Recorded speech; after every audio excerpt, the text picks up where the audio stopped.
శుభోదయం.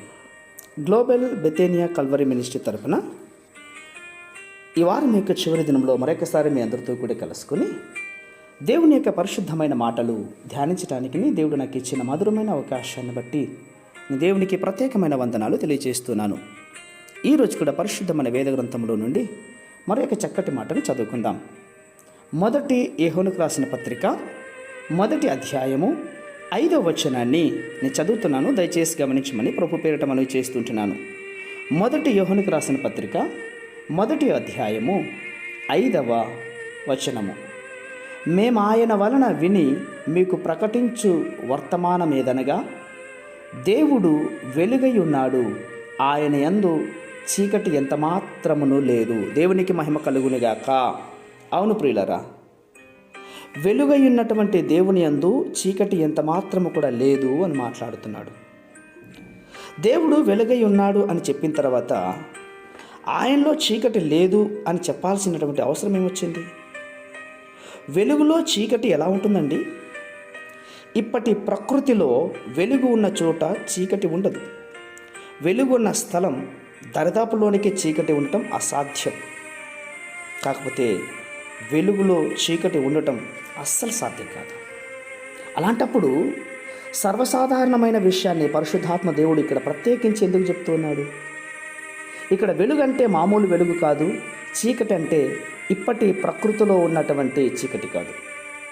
వెలుగు అన్నటువంటిది ఒక శక్తి, అదే దేవుడు. చీకటి అనేది మరో శక్తి. ఈ రెండు శక్తులు ప్రారంభంలో ఉన్నాయి. అప్పటికి ఇంకా సృష్టి అన్నటువంటిది ప్రారంభమే కాలేదు. అలాంటప్పుడు యుగానికి పూర్వమే ఆ వెలుగు చీకటులు రెండు కూడా ఉన్నాయి.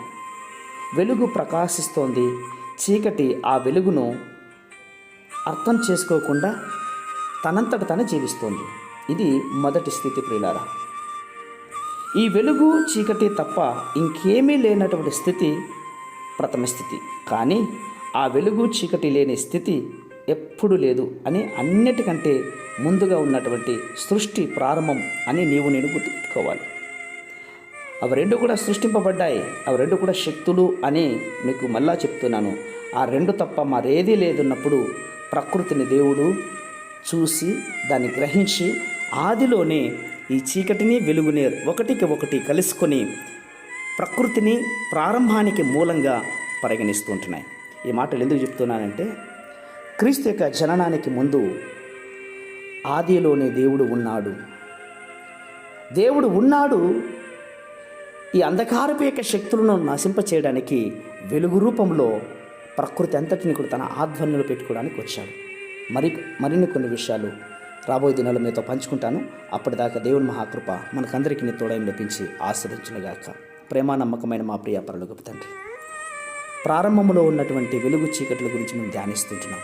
మరింత లోతుగా అర్థమయ్యే జ్ఞానాన్ని మాకును వింటున్న బిడ్డలకు మీరు దయచేస్తారని విశ్వాసంగా నమ్ముచు చిన్న ప్రార్థనను మా రక్షకుడిని యేసయ్య బట్టి ఈ విడుకును పొందుతున్నాం మా తండ్రి.